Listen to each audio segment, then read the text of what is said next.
I'm sitting here with my dear sister Willow, and we have this opportunity to ask a question around spirituality and the medical world, and inviting the intelligence of meditation into a world of medication.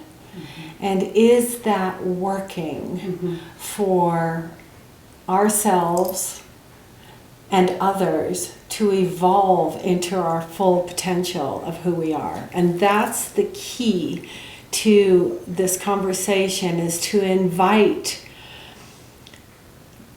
the divine feminine forces into the intelligence of communicating to each other and supporting each other on our journeys, which might be somewhat new to so many of us.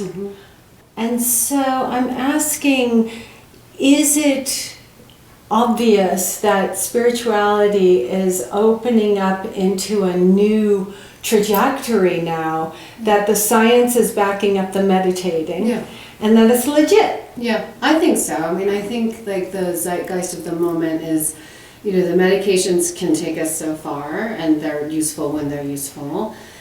And we're wanting to extend our lives and extend, it's sort of like longevity, but also feeling really good in our lives. And, I think it can be intimidating to people, like the medication or the pharmaceutical world can feel like a quick fix, an easy answer. But I think the spiritual path is really exciting and it's new, but it can be a little intimidating. So I'm curious, as a lifelong practitioner and writer of books and teacher of Kundalini Yoga and other spiritual practices, what you would say about how people can find their way to these practices in a way that feels, I guess, doable for the layperson. I think one of the, excellent question, very from the heart. Also, you have personally, as well as I have, gone through so many decades of different practice. And challenges arise, and we seem to always come back and find each other in Kundalini Yoga, because we know that the benefit of Kundalini Yoga is it takes 6 months, and the other practices take up to 22 years and could become obsolete in the Aquarian age. So we want to look at the aspects of how we can heal in the way of using what we need to use as far as medications, because they're necessary to heal for some, especially in the mental health space arena of, and people feeling underheard, and also not being able to make choices for themselves. I think one of the difficulties is that we have become so patterned by our past that we look at the past as a devil instead of an ally. And so we're threatened by change. And to take something to the heart, like, some kind of grief or trauma or absolute nowhere else to go. How do I deal with a death in the family, or a sick child, or a parent, an elderly parent that is bedridden but has a soul? How do I stay with comfort that, be present with that. Comfort them?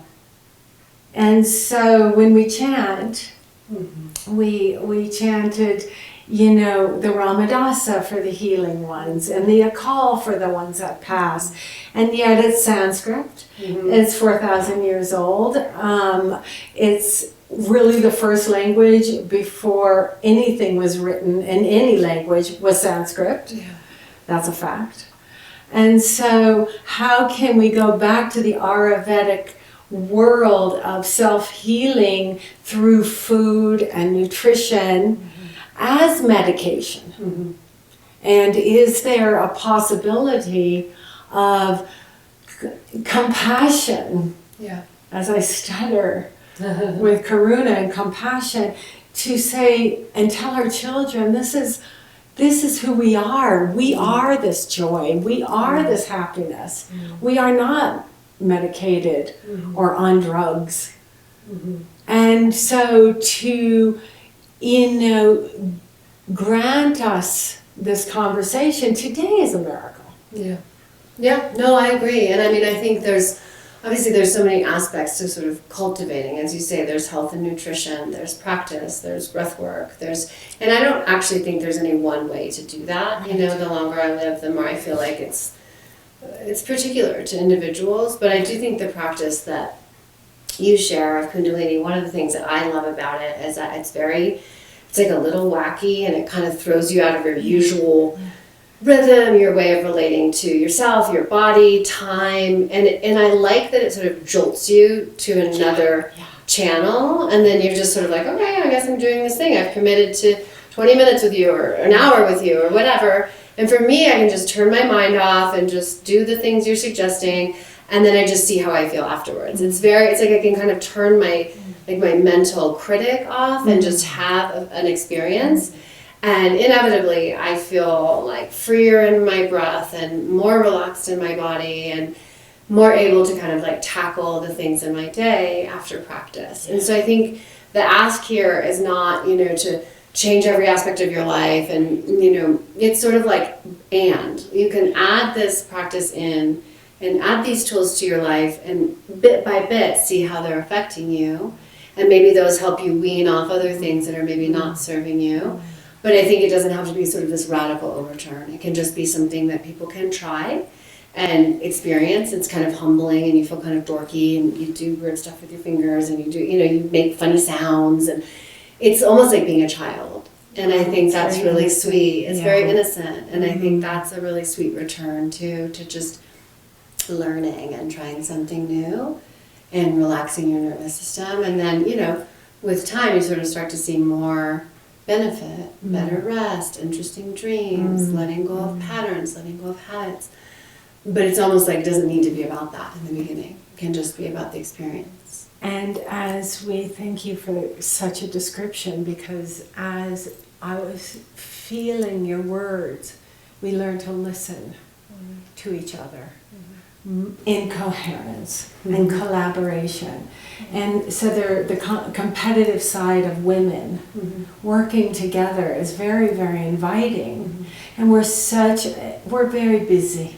And there, people say, oh, no rush, but there's always a rush. So to pull back the reins and make someone feel wanted and heard and needed in the world of only medicating is inviting an opportunity to sit with how am I feeling? Right. Really tap into that. How am I feeling? Can I remember just to soften and relax and trust that I'll get there and I'll get there safely. And I'll get there in the exact time in which my body is aligned to show up. Get there, yeah. And welcome. And welcome. Yeah, again, it's like there's no right way to do that. Yeah. You just trust your own rhythm and trust your own ability to kind of take it in and rest when you need to rest. I love how you say that in class. Like you just do the best you can and stick with it. And visualize it. And visualize it. And in the elite physical world, they're usually all about visualization and nothing about meditation, because it's such a, I don't know, it just has a rap about meditating now that the Dalai Lama gets up at 4:30 in the morning and meditates, because we line up those demons at 4:30 and they reveal who we are truly throughout our day if we hadn't.